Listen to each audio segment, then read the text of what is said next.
Hello everyone, it's Lottie from Cancer is a Lifestyle. I hope all of you had a wonderful day today. Our day kind of flew by so quick that it's like you look at the clock and you wonder, wow, it's already like 5 o'clock in the afternoon. What happened?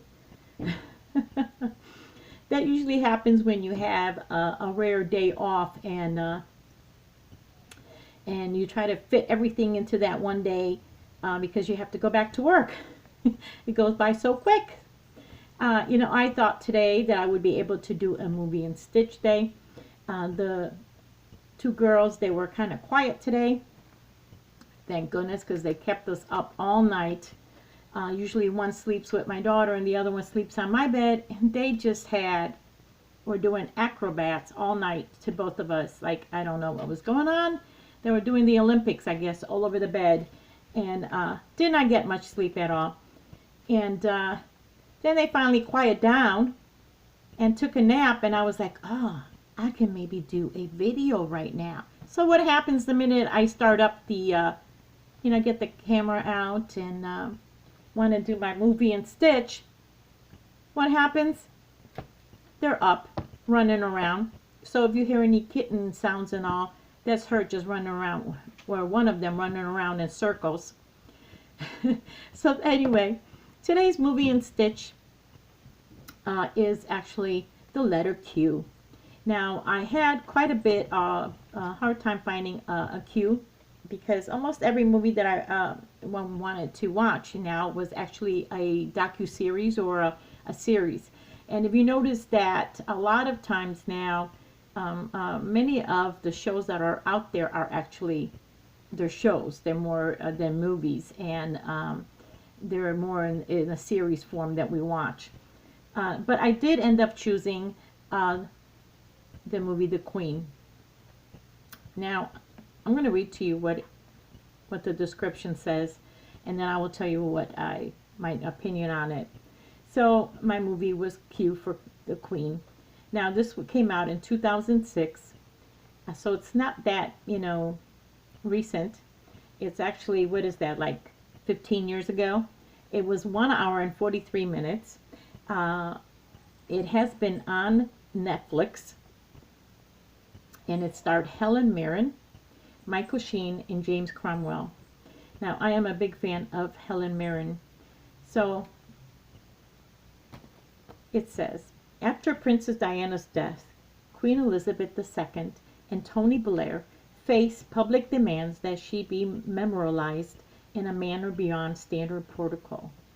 Now, I have to tell you that I love all things British, and when it comes to like the royal family, for instance, I think, watched almost every movie or documentary or series or anything out on them, whether it is Queen Victoria to Queen Elizabeth I, or it's the sisters, or it's the Diana, or whatever. I have watched it all. I love things British. I love history. I love documentaries. So for me, I am very fascinated by that whole reign. Let's put it that way. So I have watched just about every depiction of them that is out there. I've watched many actors and actresses portraying them. Oh, there you go. She's going crazy. The girls. The other one's outside the door, just crying for, like I think she's in heat. And yeah, her doctor's appointment is in about a week. No rest for us at all, let me tell you. You'd think we had a set of twins here, real babies. But, so, I have seen them in every way possible portrayed by different, and I will tell you that I was quite disappointed with the actors that were portraying the characters. For one thing, I love Helen Mirren, don't get me wrong, and at first I think she resembles Queen Elizabeth quite well, but there was something lacking there. And what was lacking was the mannerisms, her character. Like, I have seen many actresses portray her and maybe they didn't even have the facial features, but they had her mannerisms, her character shine through, where you could honestly sit there and think, hey, that's the character. That's Elizabeth.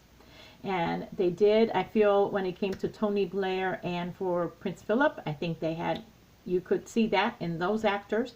But like, they totally threw the ball. I mean, just totally messed it up when they came to Charles.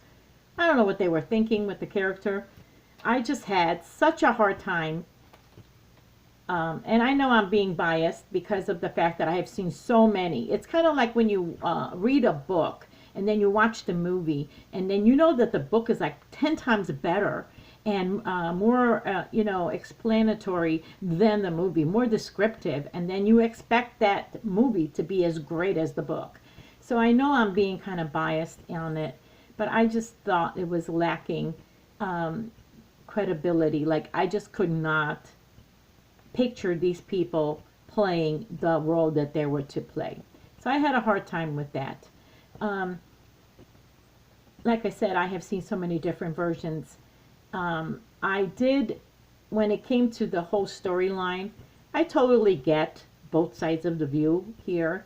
And I've always been a very neutral player when it comes to a lot of things. I can usually see both sides to the story, to the situation, where I try to see both sides, because I believe that when in any situation, any kind of conflict, both sides have some sort of a truth in it. There's a lot, not 100%, but there's some, each one has something that they're, so I kind of see it. I do understand. I do know from watching Queen Elizabeth enough, that I have seen enough about her, read about her, that whole situation with Diana and not reacting and not going and treating her at the funeral as a royal after her death, that is very common for her. That I can tell from watching her past, when it came to kind of any kind of conflict, any kind of tragedies, the crown has always been kind of shying away from the limelight, and they're kind of slow to react, it seems. She's always been kind of slow to, she seems to be more of a thinker than she is of just, making a decision and going and reacting. Like, I think she weighs it maybe a little too more longer than what she should. So in that defense, I will admit that that whole storyline has, I can kind of see her conflict in this, because she is also very high on protocol and what has been the right thing to do as a monarch. And the situation was out of the ordinary, and it called for an out of the box kind of way of thinking, and it was beyond her to think like that. So she's always been conditioned to think about protocol and standards. So I can understand that. I can totally get it. I get it in her defense.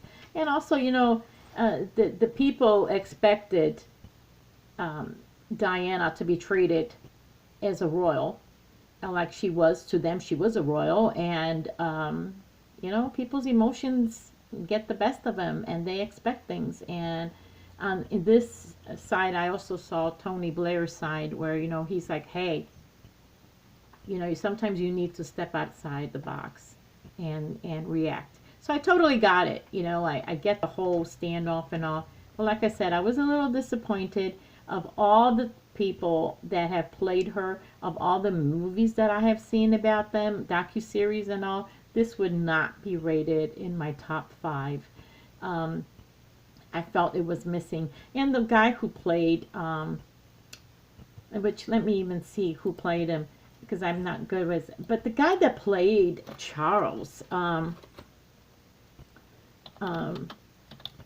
he normally played in the other series and the other documentaries and movies. He used to play the king that abdicated, so it was kind of maybe hard for me to imagine him as as Charles, because I didn't think that, yeah, what's his name? Alex Jennings. He played Prince Charles. Well, Alex Jennings always played the king that abdicated in the other ones. So it was just really, really hard to see him in that role, in an opposite role. So I don't know. I was just really, I was just not impressed. Maybe because I've seen too many of them. It's kind of like my Miss Marple. You know, I watch so many of my Miss Marples. I love Miss Marple, and I've seen different versions of Miss Marple, different actresses playing her. And of course, you lean towards one than the other. But I was not very impressed with the movie. I'm sure that many of you have seen it, and you know, and loved it.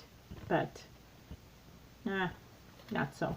So anyway, this time around, I ended up working on cutting my plarn. I still have, I think I mentioned in my closet, I have like a shopping tote and well, maybe 2 shopping totes, a large one and a small one, of plastic bags that were given to me from my past church. The ladies there, they regularly gave them to, you know, they would just leave them in the bins as they would come. I never had a shortage of grocery bags.